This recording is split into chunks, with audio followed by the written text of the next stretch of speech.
விவசாயத்தை விரும்பும் அனைத்து நண்பர்களுக்கும் உங்கள் கோ இந்தியா கிரீன் சேனல்ல இருந்து உங்கள் தீபின் அன்பான வணக்கம். இன்னைக்கு நம்ம வீடியோல என்ன பார்க்க போறோம் அப்படின்னு பாத்தீங்கன்னா, நிறைய பேர் ஹோம் டூர் போடுவாங்க, அப்புறம் அவங்க ஃபார்ம் டூர் போடுவாங்க. நம்ம இன்னைக்கு கொஞ்சம் வித்தியாசமா ஆந்திர பிரதேசத்துல நம்ம செஞ்சுட்டு இருக்கிற வேலை, அந்த சைட் இருக்கு இல்லையா, அந்த சைட் டூரை நம்ம பார்க்க போறோம். இது வந்து கிட்டத்தட்ட ஒரு 50 ஏக்கருக்கும் மேல இருக்கக்கூடிய நிலம், 60 ஏக்கர் வரும்னு நினைக்கிறேன். இந்த 60 ஏக்கர் நிலமே ஒரு மலைப்பாங்கான மலை சரிவில் இருக்கக்கூடிய கற்கள் நிறைந்த பகுதி. இந்த கற்கள் நிறைந்த சரிவு மிகுந்த இந்த ஒரு நிலத்தை நாம எப்படி ஒரு விவசாய பண்ணைக்கு தயார் செஞ்சுக்கிட்டு இருக்கோம், அதற்கான முதற்கட்ட பணிகள் எப்படி எல்லாம் இருக்கு அப்படிங்கிறத பத்தி தான் இந்த வீடியோல பார்க்க போறோம். தொடர்ந்து வீடியோவை பாருங்க. என்ட்ரன்ஸ்ல இருந்து எண்டு வரைக்கும் இங்க என்னென்ன வேலை செஞ்சிருக்கோம் அப்படின்னு உங்களுக்கு காமிக்க போறோம். இது உங்கள் கோ இந்தியா கிரீன் சேனல், நான் உங்கள் தீப். வாங்க வீடியோக்குள்ள போகலாம்.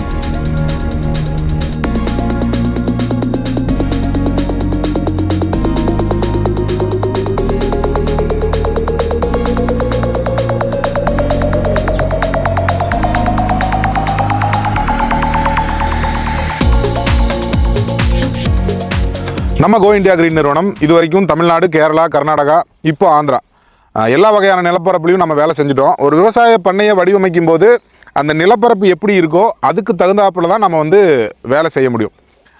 இப்போ இங்கே நம்ம இருக்கிற இந்த இடம் பார்த்தீங்கன்னா, ஆந்திர பிரதேசத்தில் வந்து கதிரி அப்படிங்கிற ஒரு சின்ன நகரத்துக்கு பக்கத்தில் இருக்கக்கூடிய ஒரு நிலப்பரப்பு.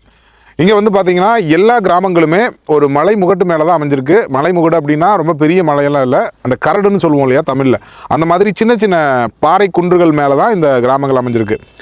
அப்படி பாறை குன்று மேலே இந்த இடம் அமைஞ்சிருக்கிறதால நீங்கள் இந்த இடமே முழுக்க பார்த்தீங்கன்னா ஒரே கற்களால் ஆனால் கற்குவியல் தான். இது கிட்டத்தட்ட எனக்கு பின்னாடி இருக்கிற இந்த கல்லையெல்லாம் பாருங்களேன், இதெல்லாம் வந்து இங்கே நம்ம வேலையை ஆரம்பிக்கும் பொழுது இங்கேருந்து எடுத்து போட்ட கற்கள் தான். இது வந்து சும்மா சாம்பிள் தான். இந்த 60 ஏக்கருமே பார்த்தீங்கன்னா நிறைய பாறை குவியல். நம்ம ஜேசிபியோ ஹிட்டாச்சியோ வச்சு தோண்ட பார்த்தீங்கன்னா இந்த மாதிரி கற்கள் வந்துக்கிட்டே தான் இருக்கும். முதல்ல நம்ம இந்த இடத்த வந்து சரி செஞ்சுக்கிறதுல தான் இந்த விவசாய பண்ணையை வடிவமைக்கிற வேலையே துவங்குது. அப்போ அந்த நிலத்தை சரி செய்யும் பொழுது இவ்வளவு கற்கள் வருது அப்படின்னா அதுக்கு தகுந்தாற்போல் நம்ம செய்கிற வேலையை வந்து மாற்றிக்கணும். இங்கே வந்து பார்த்தீங்கன்னா இப்போ நம்ம என்னென்ன வேலை செஞ்சுக்கிட்டு இருக்கோம்னு பார்த்தீங்கன்னா, முதற்கட்ட வேலையாக வந்து வேலி அமைக்கும் பணி, அதாவது வலைப்பின்னல் வேலி, டைமண்ட் ஃபென்சிங்னு சொல்லுவோம் இல்லையா, அந்த வேலி அமைக்கும் பணியை செஞ்சுக்கிட்டு இருக்கோம். அதோடு சேர்ந்து உள்ளுக்குள்ளே வந்து நம்ம டெரஸ் ஃபென்சிங் போடுற அந்த மெத்தடை ஃபாலோ பண்ணி இந்த இடத்த வந்து விவசாயத்துக்கு ஏற்ற நிலமாக மாற்றுறதுக்கான முயற்சியை செஞ்சுக்கிட்டு இருக்கோம். அதோடு கூட இங்கே தேவைப்படக்கூடிய கட்டுமானங்களை நம்ம செஞ்சுக்கிட்டு இருக்கோம். எனக்கு பின்னாடி நீங்கள் பார்த்துருக்கலாம், ஒரு 6 பில்லர் இருக்குது பாருங்கள். ஒரு 6 பில்லர் இருக்குது. இந்த பில்லர் எதுக்குன்னா இதோட நுழைவாயிலுக்கான சுவர் கட்டுறதுக்காக, அதாவது மெயின் கேட்னு சொல்லுவோம் இல்லையா, பிரதான நுழைவாயில் இதுக்கு வந்து நல்ல பெரிய கேட்டாக ஃபார்முக்கு வந்து 60 ஏக்கர் ஃபார்ம், இது நல்ல பெரிய கேட்டாக செய்கிறதுக்கான இந்த 6 பில்லரையும் நம்ம இதில் அமைச்சு இதில் வந்து சுவர் கட்டி இதில் இந்த தோட்டத்திற்கான விவரங்களை வந்து நம்ம வச்சுக்கலாம். அந்த எப்படி சொல்கிறது, தோட்டத்துக்கு பேர் வைக்கிறது எழுதுறதெல்லாம் இருக்கும் இல்லையா, அதெல்லாம் நம்ம இதில் செஞ்சுக்கலாம். இதோடு கூட நம்ம என்ன வேலை செஞ்சுக்கிட்டு இருக்கோம் அப்படின்னா, ஹிட்டாச்சி ஜேசிபி எல்லாம் வச்சு உள்ளுக்குள்ளே இருக்கிற கற்களை எல்லாம் தோண்டி எடுத்து அந்த கற்களை ஒரு இடத்துல இருந்து இன்னொரு இடத்துக்கு பயன் தரத்தக்க வகையில் நம்ம அதை இடமாற்றம் செஞ்சு அந்த இடத்துல மண்ணை வந்து நிரப்பி நாளைக்கு வந்து இது வந்து முழுக்க ஒரு பழத்தோட்டமாக மாறப்போகுது, ஆர்கடாக மாறப்போகுது. அப்போ அந்த பழத்தோட்ட மரங்கள், அந்த மரங்களை நடுவதற்கான எல்லா செயல்பாடுகளையும் வந்து நம்ம இங்கே செஞ்சுக்கிட்டு இருக்கோம். அதுக்கு முக்கியமாக இந்த வேலி ரொம்ப முக்கியம். ஏன்னா ஆந்திர பிரதேசம் அப்படின்னாலே மேய்ச்சல் நிலம் தான். இங்கே நிறைய கால்நடைகளை மேய்ச்சிக்கிட்டு வராங்க கிராம மக்கள், ஆடு மாடு எல்லாமே நிறைய மேய்ச்சிக்கிட்டு வரும்பொழுது இப்போ இதுக்குள்ளே நாம் நிறைய பொருட்களை வாங்கி போட போகிறோம். அதாவது மோட்டார், பம்பு, பைப்பு, நாளைக்கு மர நடவு செய்ய போகிறோம். இத்தனை செலவு செஞ்சு உள்ளே வரும்பொழுது கால்நடைகள் உள்ளே வராமல் இருக்கிறதுக்கான முதற்கட்ட ஏற்பாடுகளை நம்ம செய்கிறதுக்காக தான் இந்த வேலியை முதல்ல போடுறோம். வேலியை போட்டதுக்கப்புறம் நம்ம நிலத்தை சமன் செய்து நிலத்தை நம்ம வந்து மாற்றுறதுக்கான வேலையை செய்கிறோம். அது எப்படி செய்கிறோம் அப்படின்னு நம்ம உள்ள ஃபார்முக்குள்ளே போய் பார்க்கலாம். இப்போ எனக்கு பின்னாடி நீங்கள் பார்த்துட்டு இருக்கிற இந்த வேலி பார்த்தீங்கன்னா, இந்த தோட்டம் முழுக்கவே இப்போ நம்ம அமைச்சிக்கிட்டு இருக்கோம். இதோட நீளம் எவ்வளோ இருக்குன்னு பார்த்தீங்கன்னா, கிட்டத்தட்ட ஒரு 3.25 கிலோமீட்டர்லேருந்து 4 கிலோமீட்டர் வரைக்கும் வரும். இந்த வேலியோட அமைப்பை பற்றி, இந்த வேலி நாங்கள் எப்படி அமைக்கிறோம் அப்படிங்கிறத பற்றி ஒரு தனி வீடியோ போட்டிருக்கேன். கற்களை 8 அடிக்கு ஒரு கற்களாக நிறுத்தி அதுக்குள்ளே வந்து 3 இன்ச் அளவு இருக்கிற அந்த டைமண்ட் ஃபென்சிங் வலைப்பின்னல் இந்த மாதிரிங்க பாருங்கள், ஒவ்வொன்றும் 3 இன்ச் வரும். இது வந்து இந்த 3 இன்ச் அளவு இருக்கிற இந்த டைமண்ட் ஃபென்சிங் பார்த்தீங்கன்னா 5.25 அடி உயரம் இருக்கக்கூடிய இந்த டைமண்ட் ஃபென்சிங்கை போட்டு, அதோடு கூட பார்த்தீங்கன்னா இங்கே கற்கள் நிறைந்த பகுதியாக இருக்கிறதால இந்த நம்ம கற்களை வந்து எவ்வளவு ஸ்ட்ராங்காக காங்கிரீட் போட்டு ஊனினாலும் அது வந்து கொஞ்சம் ஆட்டம் காணுது. அப்போது இதுக்கு வந்து நம்ம இந்த வலைப்பின்னலை வந்து நல்லா உறுதியாக நிறுத்த வைக்கிறதுக்காக இந்த வலைப்பின்னலுக்கு நடுவில் பார்த்தீங்கன்னா இந்த முள்கம்பி பார்ப்டு ஒயர்னு சொல்கிற அந்த முட்கம்பிகளை வந்து 5 வரிசை ஓட்டியிருக்கோம். சரிங்களா? பொதுவாக 3 வரிசை ஓட்டினா போதும். இங்கே 5 வரிசை ஓட்டியிருக்கோம். 5 வரிசையை அதை போட்டு அமைச்சு நல்லா அந்த கற்களோடு சேர்த்து அந்த வலைப்பின்னலை வந்து அதாவது டைமண்ட் ஃபென்சிங்கை வந்து நல்லா உறுதியாக அமைச்சு வச்சுருக்கோம். இப்போ எனக்கு பின்னாடி நீங்கள் பார்த்தீங்கன்னாவே தெரியும், இந்த கற்களை பாருங்கள். இந்த கற்கள் முழுக்க இந்த நிலப்பரப்புலேருந்து தோண்ட இந்த கற்கள் மாதிரி தான் வருது. மண்ணை விட அந்த கற்கள் தான் ஜாஸ்தியாக இருக்குது. காரணம் என்ன அப்படின்னா, இங்கே வந்து இருக்கக்கூடிய கிராம மக்கள் வந்து காலமாக இதை மேய்ச்சல் நிலமாக தான் பயன்படுத்திட்டு வந்துட்டு இருந்தாங்க. மேய்ச்சல் நிலமாக இருக்கும் பொழுதும் உங்களுக்கு நிறைய புட்கள் இருக்கும், வேர்கள் இருக்கும், மண் இறுக்கி பிடிச்சிட்டு இருந்துச்சு. காலம் போக போக என்னென்னு பார்த்தீங்கன்னா, அந்த மேய்ச்சல் நிலத்தையும் வச்சுக்கிறதுக்கு இங்கே ஆட்கள் எல்லாம் போயிட்டாங்க, கால்நடைகளை வச்சுக்கிறதுக்கு ஆட்கள் எல்லாம் போயிட்டாங்க. எல்லோரும் வெளியூருக்கு மாறி போனதுனால இங்கே வந்து பெருசாக மேய்ச்சலும் இல்லை. மேய்ச்சல் இல்லாதனால அந்த ஆடு மாடுகள் போடக்கூடிய கழிவுகளும் இல்லை. அப்போ வெஜிடேஷன் கம்மியாகிடுது. அதாவது இந்த புல் அதெல்லாம் முளைக்கிறது கம்மியாகி வெறும் மண் மட்டும் இருக்குது. ஏற்கனவே மரங்களை எல்லாம் வந்து இவங்க வெட்டி எடுத்துட்டாங்க மக்கள். அதனால் என்ன ஆகுதுன்னா, மழை பெய்ய அந்த மேல்மட்ட மண்ணானது அடிச்சுட்டு போயிடுச்சு. அதனால் இங்கே சுத்தமாக அந்த க்ரீனரியே இல்லை, அந்த பசுமையே இல்லை. அப்போ மேல் மண்ணெல்லாம் அடிச்சுட்டு போனதுனால இங்கே எங்கே ஜேசிபியை போட்டாலும் ஹிட்டாச்சியை போட்டாலும் இந்த மாதிரி தான் இருக்குது. பாறை முழுக்க பாறை. இந்த பாறைகளை நாம் எப்படி ஷிஃப்ட் பண்ணி ஒரு இடத்துலேருந்து இன்னொரு இடத்துக்கு மாற்றி இதை எப்படி நம்ம சமன் செஞ்சு எப்படிப்பட்ட ஒரு அமைப்பை கொண்டு வரோம் அப்படிங்கிறத தொடர்ந்து பார்க்கலாம். நம்ம இந்த பண்ணையை வடிவமைக்கும் பொழுது முக்கியமான ஒரு காரியமாக எதை பார்ப்போம்னு பார்த்தீங்கன்னா, இந்த வேலி அமைக்கிறதுக்கு அப்புறம் இந்த தோட்டத்துக்குள்ளே பாதைகள் அமைக்கிறது. எனக்கு பின்னாடி நீங்கள் பார்த்தீங்கன்னா தெரியும், பின்னாடி அங்கே வந்து அந்த பில்லர் தெரியுது இல்லையா, நம்ம அந்த நுழைவாயில் சொன்னோம்ல, அந்த நுழைவாயிலிருந்து அப்படியே உங்களுக்கு அந்த பாதை வருது பாருங்கள். இந்த பாதை வர்றதுக்கான இது என்னென்னா, இந்த அகழி எடுத்திருப்போம். மழைநீரை சேமிப்பதற்காக 3 அடி அகலம் 3 அடி ஆழம் கொண்ட அகழியை அப்படியே அந்த பாதையோட ஒரு புறத்தில் ஒரு பக்கத்தில் வந்து இந்த அகழி எடுத்து அந்த மண்ணை எடுத்து பாதையில் போட்டு அதை வந்து கொஞ்சம் மேடாக இருக்கிற மாதிரி ஒரு அமைப்பை உருவாக்குவோம். இந்த பாதை கிட்டத்தட்ட ஒரு 15லேருந்து 18 அடி அகலம் இருக்கும். பெரிய பெரிய லாரிகள் கூட ரொம்ப சுலபமாக வர மாதிரி இந்த பாதை அமைப்போம். முதற்கட்ட வேலையாக இந்த பாதையை அமைக்கிறத பற்றி ஏற்கனவே ஒரு முழு நீள வீடியோ போட்டிருக்கேன் நம்ம சேனலில். லிங்க் டிஸ்கிரிப்ஷனில் இருக்குது. அதோடு கூட நிறைய வீடியோவை டீட்டெயிலாக அந்த வேலி போட்டது இது எல்லாமே வீடியோ வந்து டீட்டெயிலாக போட்டிருக்கேன். அந்த லிங்க்கையும் டிஸ்கிரிப்ஷனில் கொடுக்குறேன், போய் பாருங்கள். இப்போ இந்த நுழைவாயிலிருந்து அப்படியே பாதை வந்து தோட்டம் முழுக்கவே, சரிங்களா, ஒரு எண்டுலேருந்து இன்னொரு எண்டு வரைக்கும் இந்த பெரிய பிரதான பாதை வந்து அப்படியே போகும். அது எப்படி போகுது அப்படிங்கிறது உள்ளே போய் பார்க்கலாம். அது மட்டும் இல்லாமல் உள்ளுக்குள்ளே ஜேசிபி ஹிட்டாச்சி எல்லாம் வேலை செஞ்சுட்ருக்கு, ஆட்களும் வேலை செஞ்சுட்ருக்காங்க. அப்படியே அதையும் போய் பார்க்கலாம் வாங்க. இப்போ பார்த்தீங்கன்னா, நம்ம விவசாய பண்ணையை வடிவமைக்கும் பொழுது பாதுகாப்புக்கு அடுத்ததாக எப்பொழுதுமே நிலத்தை சொல்லுவோம். அந்த நிலத்தை நம்ம தயார் செய்யும் பொழுதே வந்து பார்த்திங்கன்னா, அங்கே நீர்ப்பாசனத்துக்கான வேலையும் செய்ய ஆரம்பிச்சிடுவோம். இங்கே பார்த்தீங்கன்னா இந்த இடம் பார்த்திங்கன்னா இந்த தோட்டத்தோட டாப் பாயிண்ட், அதாவது உயரமான பகுதி. இங்கேருந்து பார்த்தீங்கன்னா உங்களுக்கு ஒரு கழுகு பார்வை கிடைக்கும் பாருங்கள். அங்கே ஹிட்டாச்சி ஓடிட்டுருக்கு. இது முழுக்க மலை சரிவில் இப்படி அமைஞ்சிருக்கிற ஒரு தோட்டம். அப்போ இது வந்து இருக்கிறதுலே டாப் மோஸ்ட் பாயிண்ட்டுங்கிறதுனால இங்கே நாம் ஒரு பண்ணைக்குட்டை மாதிரி ஒரு அமைப்பை அமைக்கிறோம். பண்ணைக்குட்டை பற்றியும் ஒரு வீடியோ போட்டிருக்கேன், ஆந்திராவில் இன்னொரு தோட்டத்தில் செஞ்சது. அந்த லிங்க்கும் டிஸ்கிரிப்ஷனில் இருக்குது. அப்போ இங்கே பண்ணைக்குட்டையை அமைச்சுக்கிட்டோம் அப்படின்னா, இங்கே இருக்கக்கூடிய நீர் ஆதாரங்கள்லேருந்து தண்ணியை கொண்டு வந்து இந்த பண்ணைக்குட்டையில் நம்ம ஃபில் பண்ணிக்கிட்டோம். அப்படிங்கும்போது இங்கேருந்து சரிவாக இருக்கிறதால தோட்டம் முழுக்கவே நம்ம ரொம்ப சுலபமாக நீர்ப்பாசனத்தை கொண்டு போய் சேர்க்க முடியும். அப்படியே எனக்கு பின்னாடி இருக்கிறத உங்களுக்கு நான் காமிக்கிறேன் பாருங்கள். இப்போ அங்கே வந்து ஒரு ஹிட்டாச்சி ஓடிட்டுருக்கா, அது ஒரு குட்டை.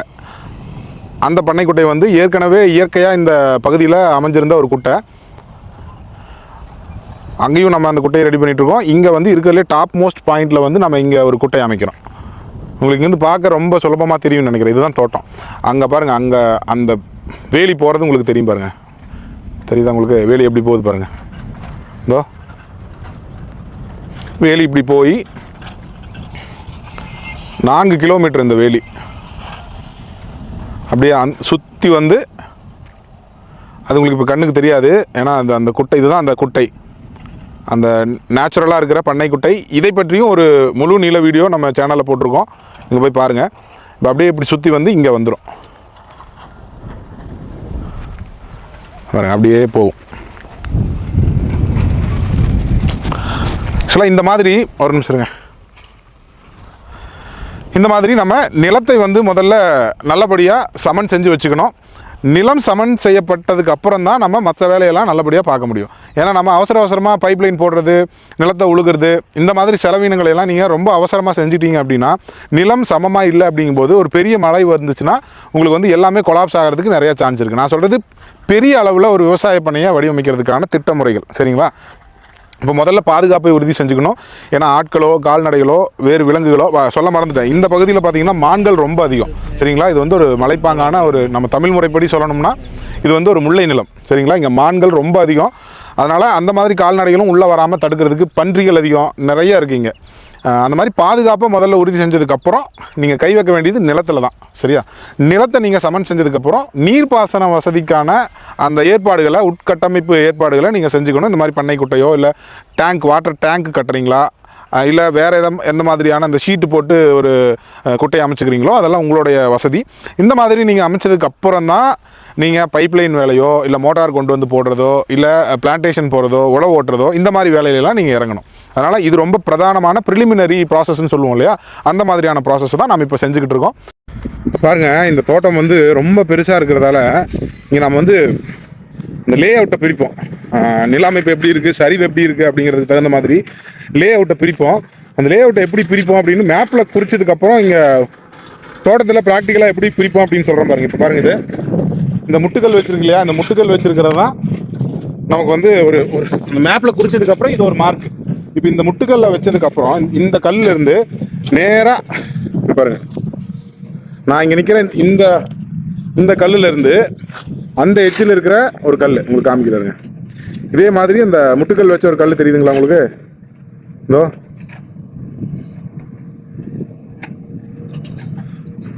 அந்த முட்டுக்கல்ல இருந்து இந்த கல்லு வந்து ஒரு லைன் போகும். இங்கிருந்து ஒரு லைன் அப்படியே இங்கிருந்து அங்கே அப்படியே லைன் போகும். இந்த லைன் தான் வந்து நம்ம லே அவுட்டை இங்கே இருக்கிற கான்டூர் லெவலிங்க்கு பிரிக்கிறதுக்கான ஒரு மார்க். சரிவு இந்த இடத்துல தான் நமக்கு வந்து ஒரு சரிவுலேருந்து இன்னொரு சரிவுக்கு மாறுது.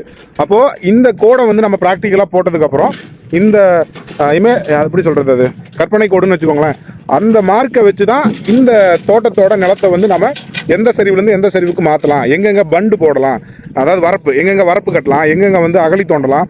இது ரொம்ப சரிவாக இருக்கிறதால மழை பெய்யும் பொழுது மழை நீரானது ரொம்ப வேகமாக ஓடிடக்கூடாது. ஏன்னா ஓடிச்சுன்னா இருக்கக்கூடிய கொஞ்சம் நஞ்சம் மண்ணும் மேல்மட்ட மண்ணும் அதில் அடிச்சுட்டு போயிடும். அப்போது மேல்மட்ட மண்ணும் போகக்கூடாது, பெய்கிற மழையும் பாருங்கள். இந்த இடத்துலையும் நம்ம வந்து அகழி தோண்டியிருக்கோம் பாருங்கள். இது வந்து நம்ம ஏற்கனவே ஃபென்ஸை ஒட்டி வேலியை ஒட்டி அமைச்சிருக்கிற பாதை, 15 அடி அகலம் இருக்கிற பாதை. இந்த பாதைக்கு பக்கத்துலையும் நம்ம 3 அடி அகலம் 3 அடி ஆழத்தில் அகழி தோண்டியிருக்கோம். அப்போது இந்த மாதிரி அகழியை வந்து எங்கெங்கே தோண்டலாம், சரிவுக்கு தகுந்த மாதிரி பர்பண்டிகுலராக எங்கெங்கே தோண்டலாம், எங்கெங்கே வரப்பு கட்டலாங்கிற மாதிரி பிளான் பண்ணிட்டோம் அப்படின்னா மழை பெய்யும் பொழுது மழை நீரும் நம்ம தோட்டத்தை விட்டு வெளியே போகாது, மழை நீரோடு சேர்ந்து போகக்கூடிய அந்த மேல்மட்ட மண்ணும் பாதுகாக்கப்படும். அப்போ நீங்கள் மலை சரிவில் விலை இது இந்த வீடியோவே நான் எதுக்கு போடுறேன் அப்படின்னா, மலை சரிவில் உங்களுக்கு விலை குறைவாக இந்த மாதிரி பாறைகள் நிறைந்த பகுதி, இந்த மாதிரி பாறைகள் நிறைந்த பகுதியே உங்களுக்கு வந்து விலை குறைவாக கிடைக்கும் இல்லையா. அப்போ அந்த விலை குறைவாக கிடைக்கக்கூடிய அந்த நிலப்பரப்பை இந்த மாதிரி நடவடிக்கைகள் செஞ்சு நீங்கள் விவசாயத்துக்கு தகுந்த மாதிரி மாற்றிக்கலான்னு சொல்ல வரேன். எனக்கு பின்னாடி இருக்கிற இந்த இடம் தான் இந்த தோட்டத்துக்குள்ளேயே இருந்த அந்த இயற்கையான ஒரு குளம் மாதிரியான அமைப்பு, நீர்த்தேக்கம் மாதிரியான அமைப்பு. இதை பற்றியும் நம்ம ஒரு வீடியோ போட்டிருக்கோம். இந்த தோட்டத்திலேயே கிடைத்த கற்களை கொண்டு வந்து எப்படி இந்த தோட்டத்துக்கு நம்ம கரை கட்டணும் அப்படின்னு நீங்கள் பார்த்தா உங்களுக்கு அந்த கரை நல்லா தெரியும். தெரியுதுங்களா? மேலே ஒரு பெரிய வாகனம் போகிற அளவுக்கு கரையை கட்டி அது ஒரு பாதை மாதிரி அமைச்சிருக்கோம். இந்த நீர்த்தேக்கம் முழுவதுமாகவே சொல்கிறேன். சரிங்களா? இப்போ இது வந்து நிறைய மழை பெஞ்சதுன்னா இதுதான் இருக்கக்கூடிய லோயஸ்ட் பாயிண்ட், ரொம்ப தாழ்வான பகுதி. அப்போ இந்த தோட்டம் முழுக்கவே நாம் நிறைய அகழிகளை பறித்து வச்சுருக்கோம், வரப்புகளை போட்டு வச்சுருக்கோம். மழை பெய்யும் பொழுது இந்த அகழியையும் வரப்பையும் தாண்டி வரும் இல்லைங்களா, அந்த மீதமான தண்ணி, இந்த நீர் வந்து ரொம்ப உபரியாக வரும்பொழுது இந்த தோட்டம் முழுக்கவே வந்து தண்ணி வந்து நிறைய சேகரமாகி கடைசியாக இந்த பாயிண்ட்டுக்கு தான் வரும். அதனால தான் இங்கே நாம் இந்த நீர்த்தேக்கத்தை வந்து தயார் செஞ்சுக்கிட்டு இருக்கோம். கூட எனக்கு பின்னாடி இருக்கக்கூடிய இந்த இடம் பார்த்தீங்கன்னா இதுக்கு முன்னாடி வந்து ரொம்ப பள்ளமாக இருந்துச்சு, கல்லின்னு சொல்லுவோம்ல, அந்த மாதிரி பள்ளமாக இருந்துச்சு. அப்போ அந்த பள்ளமாக இருந்த பகுதியையும் இந்த தோட்டம் முழுக்க கிடைத்த கற்களை கொண்டு வந்து இங்கே கொட்டி கிடைத்த மண்ணை எடுத்துகிட்டு வந்து இந்த இடத்துல கொட்டி இதை வந்து ஒரு சமமான ஒரு பகுதியாக மாற்றிருக்கோம். பாருங்கள், சமமான பகுதியாக மாற்றிருக்கோம்.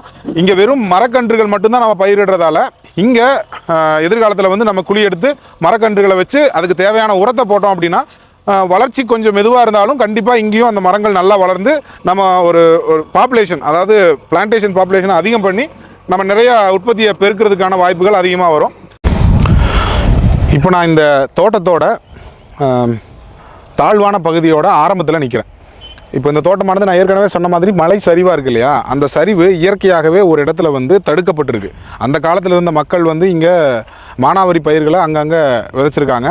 அவர்கள் தயார் செஞ்ச ஒரு சின்ன சின்ன வரப்புகள் இருக்குது. அந்த வரப்புகளுக்கு கீழே என்ன ஆயிடுச்சுன்னு பார்த்தீங்கன்னா, இந்த பகுதி முழுக்க பெய்யும் மழை நீரானது அது ஓடக்கூடிய ஒரு கல்லி மாதிரி, அது ஏற்கனவே சொன்ன மாதிரி பள்ளம் மாதிரி மாறிடுச்சு. கெடுவாய்ப்பாக அந்த பள்ளமானது இந்த தோட்டத்துக்குள்ளேயே வருது. இந்த தோட்டம் முழுக்க சரிவின் கீழ்ப்பகுதியில் இருக்கக்கூடிய அந்த பள்ளத்தோட அளவு பார்த்தீங்கன்னா கிட்டத்தட்ட 5 ஏக்கருக்கும் மேலே வருது. அப்போ 5 ஏக்கர் நிலத்தை நம்ம வீண் பண்ண முடியாது. ஏன்னா ஏற்கனவே நம்ம இங்கே மழை பெய்தால் மழை நீரானது அடித்து செல்லாமல் இருக்கிறதுக்கான எல்லா ஏற்பாடுகளையும் நம்ம செஞ்சுக்கிட்டு இருக்கோம். அகழி பறிக்கிறோம், பண்டு அதாவது வரப்புகள் அமைக்கிறோம். மழைநீர் ரொம்ப அதிகமாக வரும்பொழுது, பெருவெள்ளமாக வரும்பொழுது கூட அந்த அகழியும் அந்த வரப்பும் அந்த மழைநீரை பெரும்பாலும் நிறுத்திடும். அதையும் தாண்டி வரக்கூடிய அந்த மழைநீரை வந்து நம்ம கொண்டு வந்து இந்த குளத்தில் அந்த நீர்த்தேக்கத்தில் கொண்டு வந்து சேர்க்கறதுக்கான வேலைகளும் செஞ்சுக்கிட்டு இருக்கோம். அதோடு கூட அந்த நீர்த்தேக்கத்தை நம்ம சுத்தம் பண்ணி அதிலிருந்து எடுக்கிறோம் பாருங்கள் மண். அந்த மண்ணை கொண்டு வந்து ஏற்கனவே இங்கே ரொம்ப பள்ளமாக இருந்த இந்த பகுதியில் கொண்டு வந்து கொட்டி, பின்னாடி நீங்கள் பார்த்தீங்கன்னா தெரியும் குட்டு குட்டாக இருக்குது, தெரியுதா? குட்டு குட்டாக இருக்குல்ல, அந்த இடத்துல பள்ளமாக இருக்கிற இடம் முழுக்க, இந்த தோட்டம் முழுக்க அந்த தூர்வாரிய அந்த வண்டல் மண்ணை கொண்டு வந்து இங்கே நிரப்பி நாளைக்கு இங்கே வந்து நம்ம மரக்கன்றுகளை நடுவதற்கான எல்லா திட்டங்களையும் நம்ம இங்கே பூர்த்தி செய்கிறோம். சரிங்களா? இப்போ நம்ம என்ன பண்ணுறோம் அப்படின்னா, இது ஒரு 60 ஏக்கர் தோட்டம். இந்த தோட்டத்தில் கிடைக்கக்கூடிய எல்லா நேச்சுரல் ரிசோர்ஸையும் பயன்படுத்தி இந்த தோட்டத்தோட உட்கட்டமைப்பு இன்ஃப்ராஸ்ட்ரக்சரை வந்து நம்ம டெவலப் பண்ணிக்கிட்டு இருக்கோம். எதையும் நம்ம பெருசாக வெளியிருந்து பொருட்களை வாங்கலை. இந்த வேலி அமைக்கிறதுக்கான பொருளையும் ஜேசிபி, ஹிட்டாச்சி, ஏன்னா இங்கே ஒரு 4 ஜேசிபி ஓடுது, 2 ஹிட்டாச்சி ஓடுது, 10 டிராக்டர் ஓடுது, நீங்கள் பார்த்தீங்கன்னா தெரியும். அதற்கான டீசல் செலவை தாண்டி இங்கே நாம் அமைக்கக்கூடிய இந்த உட்கட்டமைப்புக்கான எல்லா பொருட்களையும் இந்த தோட்டத்துக்குள்ளேருந்தே நம்ம ரிசோர்ஸ் பண்ணுறோம். சரிங்களா? ரொம்ப பள்ளமாக இருந்துச்சுன்னா, எனக்கு பின்னாடி இருக்கிற இந்த பாறை குவியல் இருக்கு பாருங்க, இந்த பாறை குவியலும் இந்த தோட்டத்திலேருந்து தோண்டி எடுக்கப்பட்டது தான். ரொம்ப பள்ளமாக இருக்கிற பகுதியில் முதல்ல இந்த பாறை குவியலை கொட்டி அதை சமன் செஞ்சுட்டு, அதுக்கு மேலே இந்த குளத்திலிருந்து எடுக்கக்கூடிய தூர்வாரிய பின் கிடைக்கக்கூடிய அந்த வண்டல் மண்ணை கொண்டு வந்து கொட்டி நிரப்பி அதை வந்து நம்ம ஒரு விவசாய நிலமாக மாற்றுறோம். அதுக்கப்புறம் அந்த இடத்துல வந்து நம்ம எந்த மரங்களை வைத்தாலும் உங்களுக்கே தெரியும், வண்டல் மண் நல்ல வளமிக்க மண்.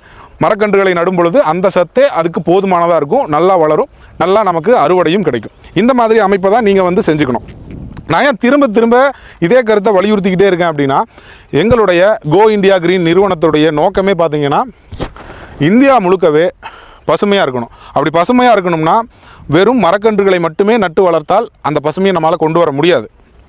அதுக்கு மாறாக நீங்கள் மரக்கன்றுகளை மக்களை நட வைக்கணும் அப்படின்னா அவர்களை நீங்கள் விவசாயத்தில் இறக்கணும். அந்த விவசாயத்தில் அவங்க இறங்கணும் அப்படின்னா கண்டிப்பாக டு பி ஃப்ராங்க் அந்த விவசாயத்திலேருந்து அவங்களுக்கு வருமானம் வரணும். அப்போ நீங்கள் ஒரு டிம்பர் ட்ரீஸை வச்சாலும் உங்களுக்கு அது வருமானம் தான், பல மரங்களை வைத்தாலும் உங்களுக்கு அது வருமானம் தான். அப்போது இங்கே இருக்கக்கூடிய எல்லா நிலப்பகுதிகள்லையும் மரங்களை வளர்க்குறதுக்கான ஒரே வழி என்னன்னு பார்த்தீங்கன்னா, அதற்கான ரெமெடி சொல்யூஷன் என்னன்னு பார்த்தீங்கன்னா, மக்களை விவசாயத்தில் இறக்கணும். இங்கே நிறைய பேர் இப்போ வந்து ஐடி பீப்புள்ஸ் ஆகட்டும், நிறைய பிஸ்னஸ் பீப்புள்ஸ் ஆகட்டும், நிறைய பேருக்கு விவசாயம் செய்யணும்னு விருப்பம் இருக்குது. ஆனால் விருப்பம் இருந்தாலும் அது எப்படி செய்யணும்னு தெரியல. எப்படி செய்யணும்னு கற்றுக்கிட்டாலும், ஏன்னா நிறையா இங்கே ஒர்க் ஷாப் நடக்குது, கிளாஸஸ் நடக்குது, அப்படி கற்றுக்கிட்டாலும் சொந்தமாக இடம் வாங்கக்கூடிய அளவிற்கு எல்லாருக்கும் பொருளாதார வசதி இருக்கிறதில்ல. அதனால் என்ன பண்ணுறாங்கன்னா, சில பேர் ஊருக்கு ரொம்ப ஒதுக்குப்புறமா இந்த மாதிரி மலை சரிவுகளில் வெகு ஆண்டு காலமாக விவசாயத்திலிருந்து வெளியேற்றப்பட்ட நிலத்தை வந்து ரொம்ப குறைவான விலையில் கிடைக்குதுன்னு சொல்லி வாங்குறாங்க. அப்படி வாங்கினதுக்கப்புறம் இதில் எப்படிடா நம்ம விவசாயம் செய்கிறது அப்படிங்கிற மாதிரியான ஒரு மனநிலைக்கு போயிடுறாங்க. ஏன்னா இந்த மாதிரி பாறை கூட்டுகளாக இருக்கும், எங்கேயும் மண் வளம் இருக்காது, நீர் இருக்காது, இந்த மாதிரியான இடர்பாடுகளை அவங்க வந்து எதிர்கொள்ளக்கூடிய சூழல் ஏற்படுது. அந்த மாதிரியான மக்களுக்கு தான் நான் இந்த வீடியோவில் இந்த கருத்துக்களை நான் பதிவு செஞ்சுக்கிட்டு இருக்கேன். இடம் எப்படிப்பட்ட இடமாக இருந்தாலும் நீங்கள் அங்கே விவசாயம் செய்ய முடியும். அப்படி நீங்கள் விவசாயம் செய்யணும்னா இந்த மாதிரி சின்ன சின்ன நுணுக்கங்களையும் தொழில்நுட்பங்களையும் நீங்கள் கையில் எடுக்கணும். இது ஒன்றும் புதிதாக கண்டுபிடிக்கப்பட்டதில்லை. அந்த காலத்திலிருந்தே நம்ம முன்னோர்கள் செஞ்சுக்கிட்டு இருந்தது தான். வரப்பு கட்டுவதும், குளங்களை அமைப்பதும், அந்த குளத்தை தூர்வாரி மறுபடியும் அதை விவசாயத்துக்கு பயன்படுத்துவதும், இதெல்லாம் அந்த காலத்திலேருந்தே பின்பற்றிட்டு தான் வராங்க.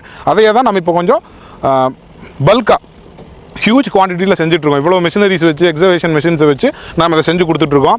அதனால் உங்கள் தோட்டம் எவ்வளவு ஒதுக்குப்புறமாக இருந்தாலும் சரி, விவசாயத்திலிருந்து வெளியேற்றப்பட்ட இடமாக இருந்தாலும் சரி, அதை நாம் கொஞ்சம் முயற்சி செஞ்சோம்னா, கொஞ்சம் காலத்தை செலவு செஞ்சோம்னா, கொஞ்சம் பணத்தை செலவு செஞ்சோம்னா, அது விவசாயத்துக்கான நிலமாக, விவசாய பண்ணையாக வடிவமைக்க முடியும் அப்படிங்கிறது தான் எங்களுடைய கருத்து. உங்கள் நிலம் இப்படிப்பட்ட நிலமா இருக்குது, அது 50 ஏக்கரா இருக்குது, 100 ஏக்கரா இருக்குது, எங்களுக்கு எங்கே தொடங்கணும்னு தெரியல, எப்படி இதை நாங்கள் டிசைன் பண்ணணும்னு தெரியல, எப்படி லே அவுட் பண்ணணும்னு தெரியல அப்படின்னு உங்களுக்கு சந்தேகம் இருந்தால் திரையில் தொடர்ந்து எங்களுடைய தொடர்பு எண் வந்துக்கிட்டே இருக்கும். நீங்கள் தயக்கம் இல்லாமல் அந்த தொடர்பு எண்ணை நீங்கள் தொடர்பு கொள்ளலாம். இந்தியாவில் எங்கே இருந்தாலும் சரி, உங்கள் இடம் எப்படிப்பட்ட இடமா இருந்தாலும் சரி, அதை வந்து நாங்கள் நல்லபடியாக விவசாயத்திற்கு ஏற்ற நிலமாக மாற்றி கொடுக்கும் எல்லா வேலைகளையும் நாங்கள் செஞ்சு தரோம். ஒருவேளை நீங்கள் எங்களுக்கு தொடர்பு கொண்டு எங்களை தொடர்பு கொள்ள முடியல அப்படின்னா வாட்ஸ்அப்பில் நீங்கள் வாய்ஸ் நோட் போடுங்க. கண்டிப்பாக நாங்கள் அதை பார்த்துட்டு உங்களுக்கு நாங்கள் திரும்ப கூப்பிடுவோம். எங்களுடைய ஒரே நோக்கம் நிறைய விவசாய பண்ணைகளை வடிவமைக்கணும் அப்படிங்கிறது தான். இந்தியா முழுக்கவே பசுமையாக மாறணும் அப்படிங்கிறது தான். அதற்கு ஒரே வழி, அந்த பசுமையின் வாயிலாக அதில் செலவிடக்கூடிய மக்களுக்கும் அதிலிருந்து வருமானம் வந்தாலொழிய எல்லாரும் இந்த வேலையை கையில் எடுக்க மாட்டாங்க. ஏன்னா பொருளாதார சூழல் அந்த மாதிரி இருக்குது. இதிலிருந்து கண்டிப்பாக நமக்கு ஒரு வருமானம் வரணும். அப்படி வருமானம் வரணும்னா இந்த மாதிரியான திட்ட வரைவுகள் உங்கள் கையில் கண்டிப்பாக இருக்கணும். போகிற போக்கில் எதையும் செஞ்சிடக்கூடாது. இதுக்கு நிறைய ஃபார்முலா ஸ்கெலட்டன்ஸ் இருக்குது. அதை தான் நாங்கள் கோ இண்டியா கிரீன் நிறுவனம் மூலமாக தொடர்ந்து ஒரு 15 ஆண்டு காலமாக செஞ்சு கொடுத்துக்கிட்டு இருக்கோம். திரும்பவும் சொல்கிறேன், எங்களுடைய தொடர்பு எண் திரையில் வந்துக்கிட்டே இருக்கும். உங்களுக்கு ஏதாவது சந்தேகங்களோ எங்கள் வேலை தேவைப்பட்டாலோ கருத்துக்களோ இருந்தால் நீங்கள் கண்டிப்பாக தொடர்பு கொண்டு எங்களிடம் நீங்கள் பேசலாம். நாங்கள் இதை வந்து வருடக்கணக்காக செஞ்சுக்கிட்டே இருக்கோம், இனிமேலும் செஞ்சுக்கிட்டே இருப்போம். இதோட ரிசல்ட் எப்படி இருக்குது அப்படிங்கிறத பற்றியெல்லாம் எங்களுக்கு கவலை இல்லை. ஏன்னா எங்களை பொறுத்த வரைக்கும் மரங்கள் வளரணும். மரங்கள் வளர்ந்தால் தான் மண் வளம் அதிகமாகும். மண் வளம் அதிகமானால் தான் இங்கே பல்லுயிர் பெருக்கம் அதிகமாகும். பல்லுயிர் பெருக்கம் அதிகமானால் தான் ஈஸ்ட் இந்தியன் கம்பெனிக்கு முன்னாடி இந்தியா எப்படி வளமாக இருந்துச்சோ அந்த வளத்தை நம்ம நாட்டுக்கு திரும்ப கொண்டு வர முடியும். ரா மெட்டீரியல்ஸ் ஆகட்டும், ப்ரொடக்ஷன் ஆகட்டும், சர்வீஸ் ஓரியன்டான பிஸ்னஸஸ் ஆகட்டும், எல்லாமே இதெல்லாம் இருந்துச்சுன்னா தான் உங்களுக்கு மார்க்கெட் வந்து டெவலப் ஆகும். இதெல்லாம் செய்யணும்னா கண்டிப்பாக நீங்கள் இயற்கையை மீட்டெடுக்கணும், மரங்களை வளர்க்கணும். நீங்கள் மரத்தை வளர்த்துட்டிங்கனாவே மற்றதெல்லாம் பின்னாடியே வந்துடும். நான் எப்பவுமே சொல்கிறது ஒன்று தான், திரும்ப சொல்லிக்கிட்டே இருப்பேன். இந்த வீடியோலையும் சொல்கிறேன், விவசாயம் என்பது ஒரு தவம், விவசாயம் செய்வது என்பது ஒரு வரம். அந்த வரம் நம்ம எல்லோருக்கும் கிடைக்கணும். நாம் எல்லோரும் நிறைய லட்சக்கணக்கான கோடிக்கணக்கான மரங்களை நட்டு இந்த நிலத்தை மீண்டும் வளமாக்க வேண்டும் என்று இந்த காணொலி மூலமாக நான் இதை பதிவு செஞ்சுட்டு இந்த காணொலியை முடிச்சுக்கிறேன். தொடர்ந்து நம்ம கோ இண்டியா கிரீன் அக்ரிகல்ச்சர் சேனலை நீங்கள் பார்த்துக்கிட்டே இருங்க. நிறைய காணொலிகள், நிறைய விவரங்களோடு, விவசாய பணிகளை வடிவமைக்க தேவையான எல்லா திட்ட வரைவுகளோடு உங்களை வந்து சந்திக்க நாங்கள் காத்துக்கிட்டு இருக்கோம். அதுவரை உங்களிடமிருந்து விடைபெறுவது நான் உங்கள் தீப். இது உங்கள் கோ இண்டியா கிரீன் சேனல். அடுத்த காணொலி வாயிலாக உங்களை வந்து சந்திக்கிறேன். நன்றி, வணக்கம்.